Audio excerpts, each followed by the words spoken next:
informática de vocês. Nós vamos tratar agora sobre o worms. O worms, que é um tipo de, podemos dizer, vírus. Ao decorrer da aula a gente vai trabalhar melhor esses termos, porque ele tem algumas diferenças, né? E por ser um tema específico, talvez a aula seja um pouco mais curta, mas vocês podem ter certeza que será mais do que o suficiente para nós cumprirmos todos os itens possíveis do edital aí e, consequentemente, fazer um exercício e assim vai.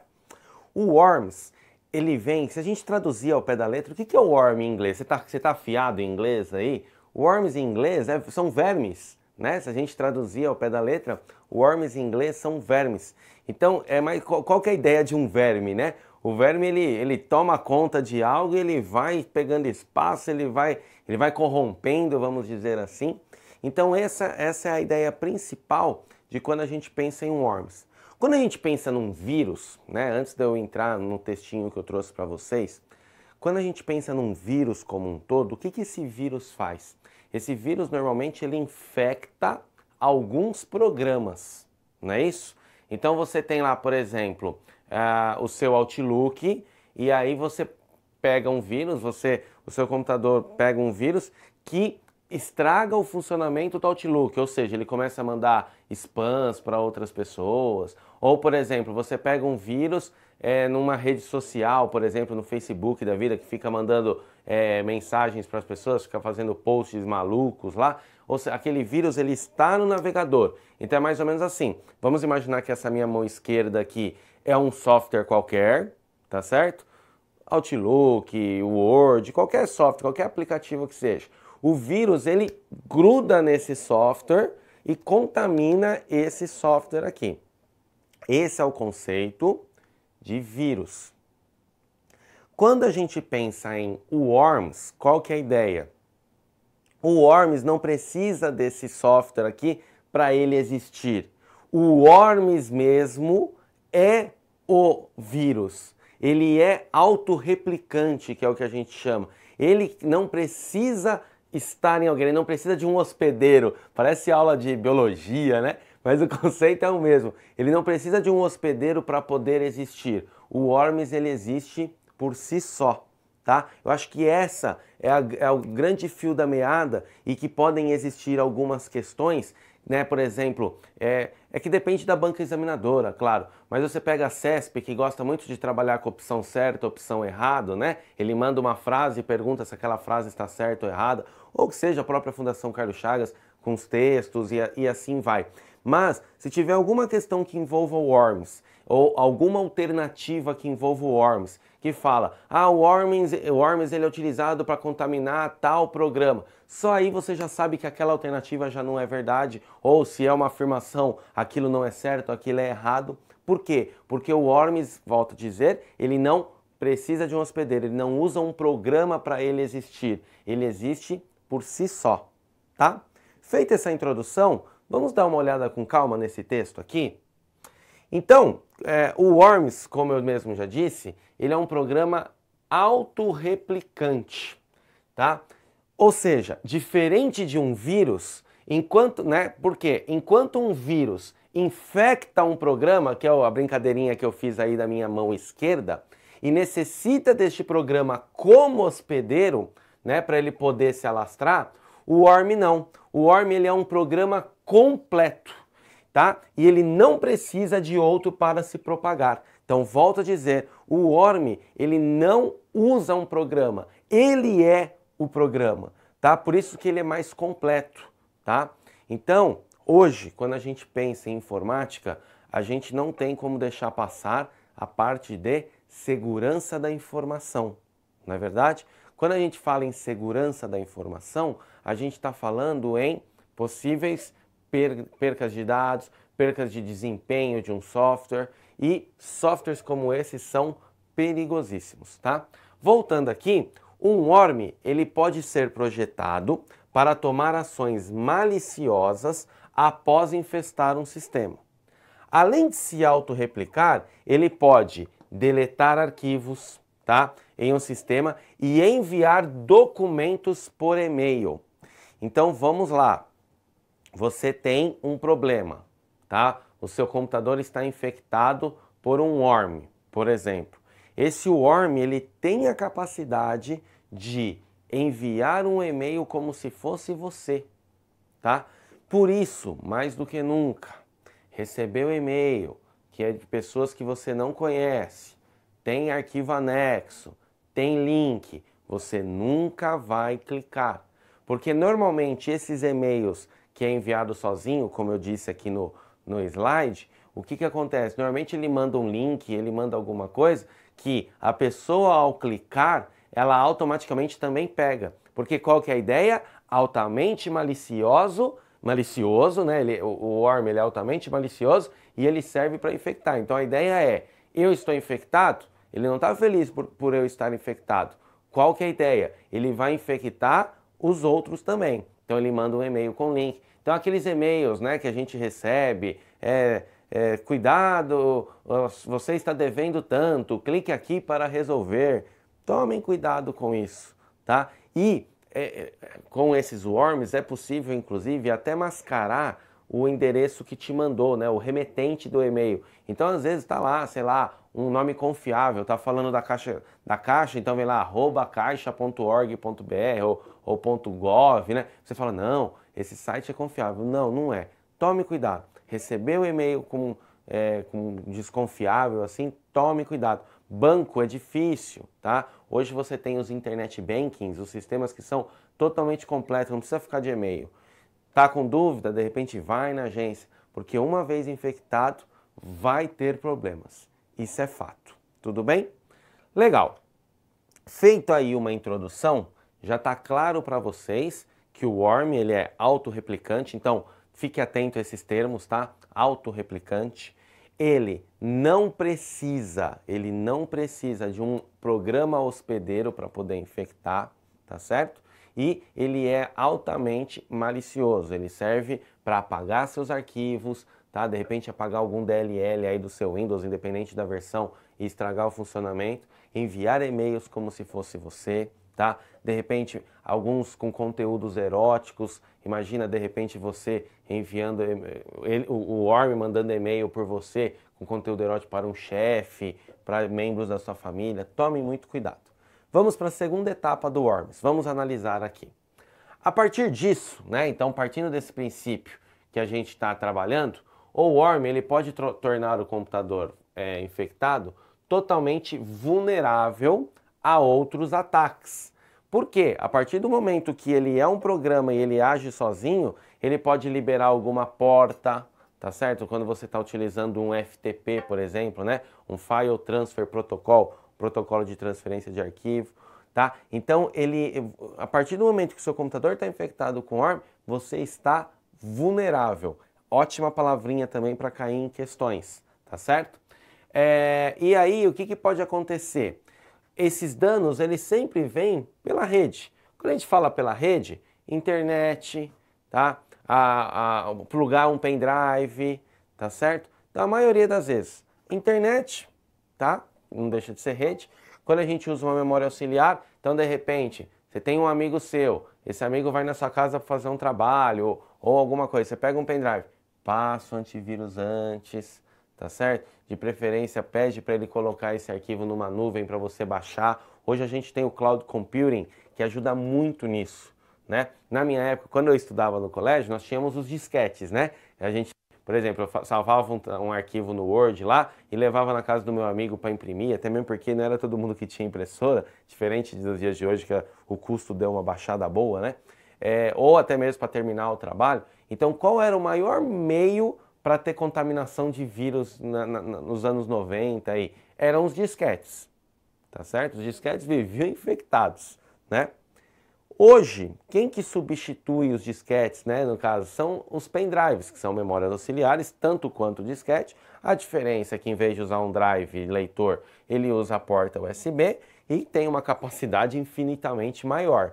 Mas o conceito é o mesmo. Então, o que tem de pendrive por aí infectado, né, às vezes você faz faculdade ou no trabalho, você pluga lá seu pendrive na faculdade, ele já está todo infectado.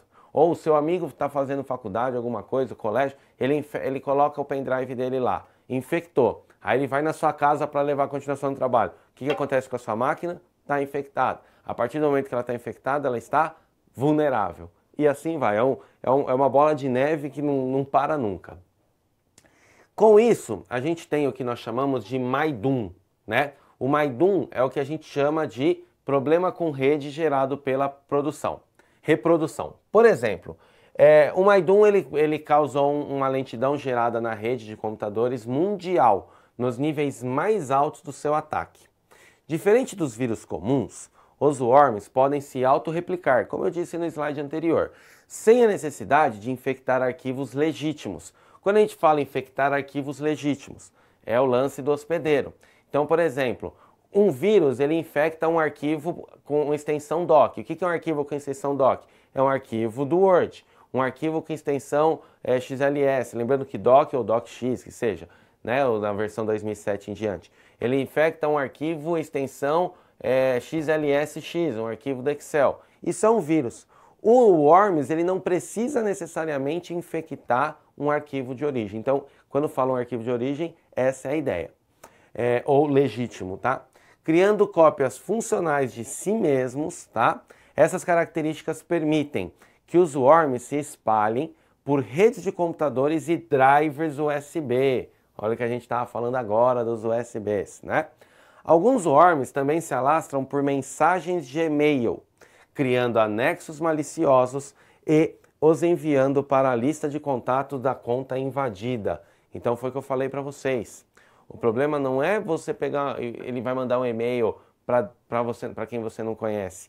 Ele manda e-mail para quem está na sua lista, tá? Então envolve todo o seu âmbito pessoal e profissional, tá certo? É claro, as pessoas sabem que aquilo não é um worms, porque conhece a sua conduta. Mas e se de repente ela ficar desconfiada, né, não souber? Ou até mesmo sabe que é vírus e fala, nossa, ele é tão esperto, ele é tão inteligente e ele foi contaminado por um worms, tá pensando em dar uma promoção para ele, não vou dar mais, né? Então tem que tomar cuidado com isso. Pensando no worms como conceito.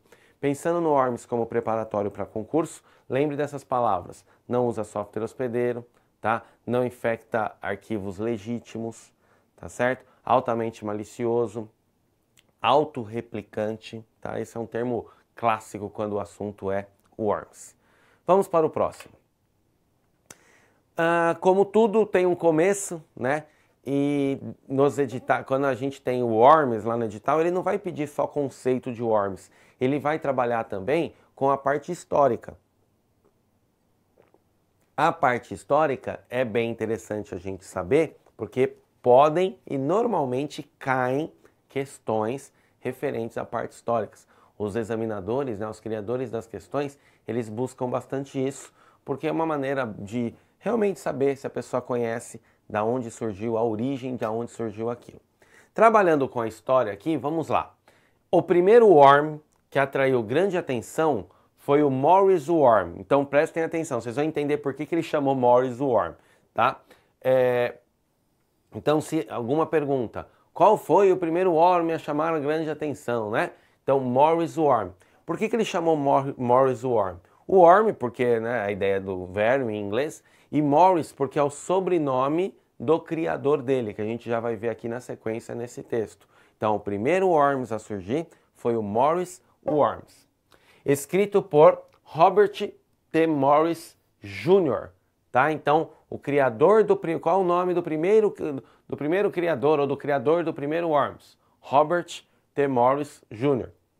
Aí vai uma dica, né? Normalmente, essas coisas de informática, como acontece nas doenças, inclusive, né? O mal de Parkinson e tal, o conceito de vírus é isso, né? Claro que é o vírus de computador, diferentemente do vírus, né, para as pessoas. Mas o conceito é mais ou menos isso.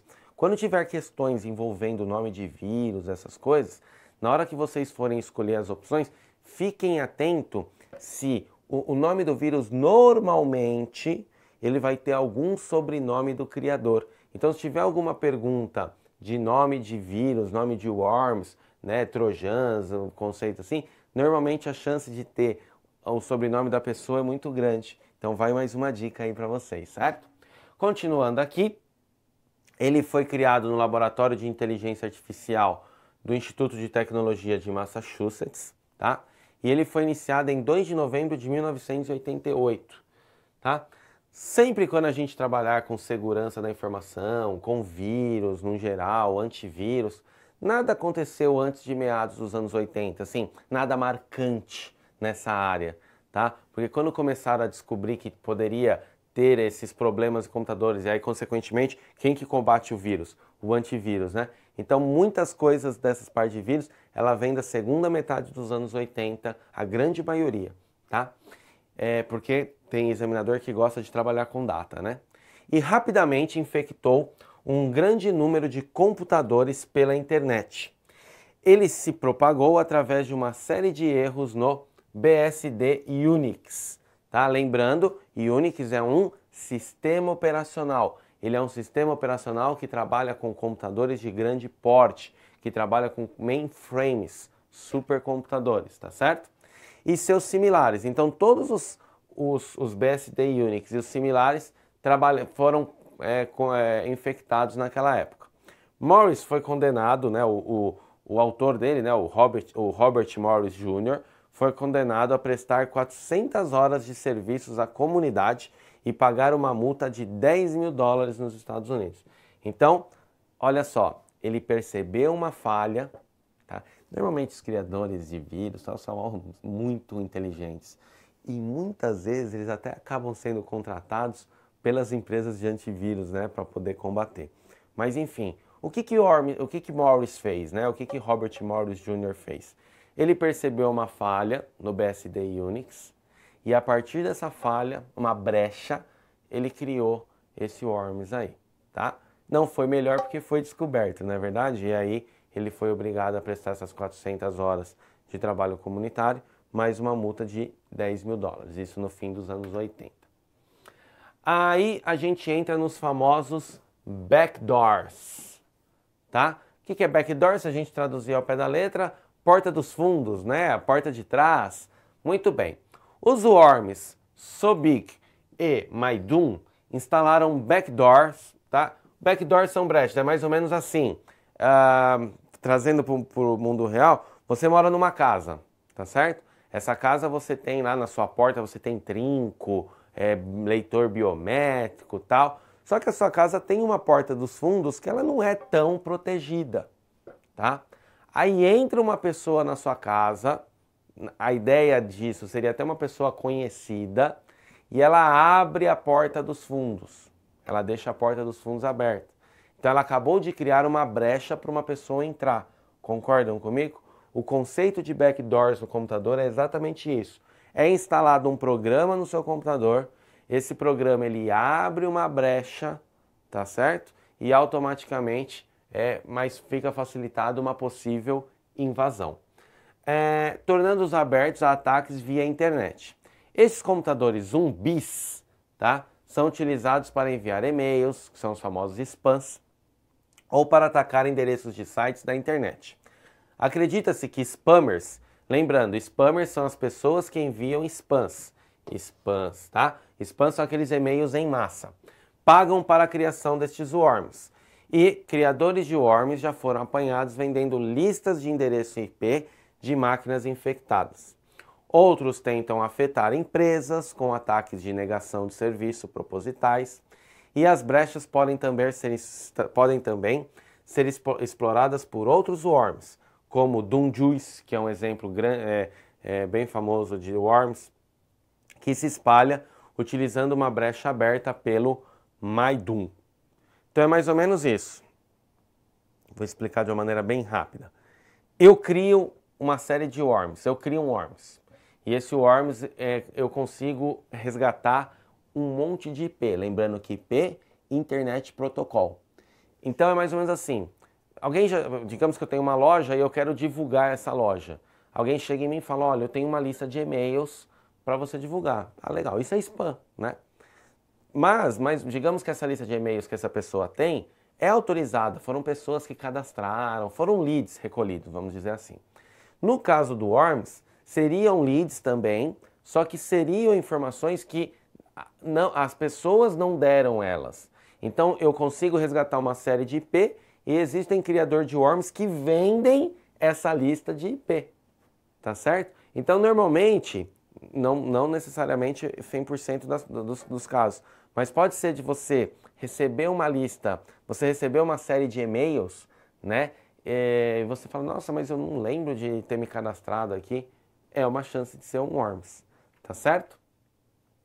Alguns worms úteis, né?